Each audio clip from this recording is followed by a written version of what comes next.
ఇటు కామారెడ్డి మెదక్ సరిహద్దులోని పోచారం డ్యాంకి ముప్పు. నిన్న భారీ వరదకి పోచారం డ్యాంకి గండిపడింది. హవేలీ ఘన్పూర్ మండలం సర్దన జగ్గన్నపేట గ్రామాల్లో లోతట్టు ప్రాంతాల ప్రజల్ని ఖాళీ చేయించారు అధికారులు. హవేలీ ఘన్పూర్ మెదక్ ఫంక్షన్ హాల్లోని పునరావాస కేంద్రాలకు 2 గ్రామాల ప్రజల తరలింపు కొనసాగింది. ఇక్కడ గండి పూడ్చివేత పనులు కొనసాగుతున్నాయి. అయితే ఇక పోచారం డ్యాంకి సంబంధించి ఇంతకుముందే మనం మాట్లాడాం డ్యామ్ చీఫ్ ఇంజనీర్ శ్రీనివాస్తో. డ్యాంకి నష్టం కలగలేదు, భారీ వర్షం పడింది, వరద కూడా వచ్చింది, కానీ అదృష్టవశాత్తు డ్యాంకి ఎలాంటి నష్టం కలగలేదు. ప్రజలు భయపడొద్దంటూ చీఫ్ ఇంజనీర్ శ్రీనివాస్ సూచించారు.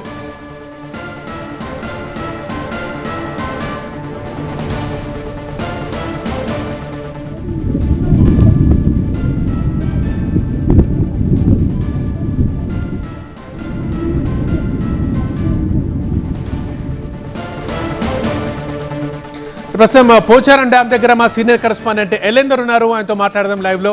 అంటే ఎలేందర్, ఎలా ఉంది ఇప్పుడు అక్కడ పరిస్థితి? ఇంతకుముందే మనం చీఫ్ ఇంజనీర్తో మాట్లాడాం, భారీగా వాన వచ్చింది, వరద వచ్చింది, మాకు కూడా కొంచెం భయం వేసింది, కానీ బట్ అదృష్టవశాత్తు అంత ప్రమాదం అయితే ఏం కాలేదు ప్రాజెక్ట్కి, ప్రజలు భయపడొద్దు అని చెప్పారు మనకు. బట్ ఇప్పుడు చూస్తుంటే మేము వెనక చూసినా కూడా అంత స్థాయిలో వరద ఉంది. సో ఏంటి ఈ ప్రాజెక్ట్ పరిస్థితి?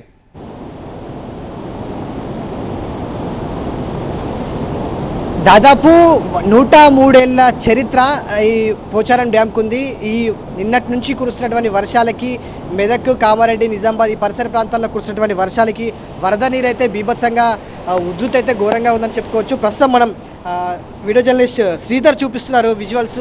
చాలా ఉధృతంగా అయితే పోచారం డ్యామ్ వాటర్ అయితే ప్రవహిస్తుంది. ఈ నేపథ్యంలోనే కట్టతెగే ప్రమాదం ఉందని కూడా అధికారులు భావించారు, కానీ పరిస్థితి చూస్తుంటే చాలా స్ట్రాంగ్గా గట్టిగా నిలబడ్డట్టుగానే ఉంది. దాదాపుగా 100 ఏళ్ల చరిత్ర కలిగినటువంటి ఈ డ్యామ్, పోచారం డ్యామ్, దాదాపుగా 70,000 క్యూసెక్ల వాటర్ అయితే మాత్రమే స్టోర్ చేసుకోవడానికి దీని కెపాసిటీ. కానీ ప్రస్తుతం ఇన్ఫ్లో 1,00,000కు పైగా, 1,80,000కు పైగా వాటర్ ఇన్ఫ్లో ఉందనేది అధికారులు చెప్తున్నారు. అయినా తట్టుకొని చాలా స్ట్రాంగ్గా నిలబడిందని చాలా అధికారులు అయితే చాలా ధైర్యంగా చెప్తున్నారు. కానీ ఏ టైంలో ఎట్లాంటి ప్రమాదం ఉంటుందో అన్న నేపథ్యంలో ఈ పరిసర ప్రాంతాల ప్రజల్ని, అంటే పోచారం డ్యామ్ చుట్టుపక్కల ప్రాంతాలు ఏవైతే ఉన్నాయో దాదాపుగా 10 ప్రాంతాలు ఉన్నాయి, వాటిని ముంపు ప్రాంతాలుగా భావించి అక్కడ ఉన్నటువంటి ప్రజల్ని అందరినీ సురక్షితంగా బయటికి ఇక్కడి నుంచి తరలించినటువంటి పరిస్థితి కనిపిస్తుంది. డ్యామ్ పక్క నుంచి వరద ప్రవహిస్తుండడంతో కట్టతెగే ప్రమాదం ఉందనేది అధికారులు అయితే చెప్తున్నారు. సో పరిసర ప్రాంతాలు అనేటువంటి పోచారం డ్యామ్కి సంబంధించినటువంటి చుట్టూ పరిసర ప్రాంతాలు ఏవైతే ఉన్నాయో పోచారం, మాల్తూమ్, అదేవిధంగా ఎంకంపల్లి, తాండూరు, పోచమ్మ రాల్, గాంధారిపల్లి, కుర్తివాడ, ఆరేపల్లి గ్రామాలకు ఈ ముంపు పొంచి ఉందనేది అధికారులు భావిస్తున్నారు. సో ఆ ప్రాంతాల ప్రజలందరినీ కూడా సురక్షిత ప్రాంతాలైనటువంటి ప్రాంతాలకు తరలించినటువంటి పరిస్థితి. ప్రస్తుతం మెదక్లో ఉన్నటువంటి ఫంక్షన్ హాల్లో వాళ్ళకి పునరావాసం ఏర్పాటు చేసినటువంటి పరిస్థితి కనిపిస్తుంది.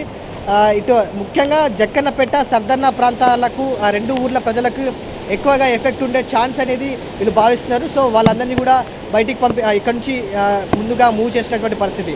కామారెడ్డి, మెదక్ సరిహద్దుల్లో ఈ డ్యామ్ ఉండడంతో 2 జిల్లాలకు పూర్తి స్థాయిలో వరద ముప్పు అనేది ఎక్కువగా ఎఫెక్ట్ పడే అవకాశం ఉన్న నేపథ్యంలో ముందస్తుగా అధికారులు అయితే వాళ్ళందరినీ తరలించారు. కానీ సార్ మనం డ్యామ్ గమనిస్తే మాత్రం దాదాపుగా 103 ఏళ్ల చరిత్ర, అంటే 100 ఏళ్లకు పైగా ఉన్నటువంటి చరిత్ర కలిగినటువంటి డ్యామ్ ఇంకా ఇంత స్ట్రాంగ్గా తట్టుకొని నిలబడిందంటే ఇది అతిశయోక్తి కాదు. సో ఇప్పటి వరకు చాలా ఏళ్ల తర్వాత ఇంత వాటర్ ఫ్లో చూస్తున్నాం అనేది అధికారులు కావచ్చు, ఇక్కడ ఉన్నటువంటి స్థానికులు చెప్తున్నటువంటి మాట. కానీ చాలా స్ట్రాంగ్గా నిలబడింది.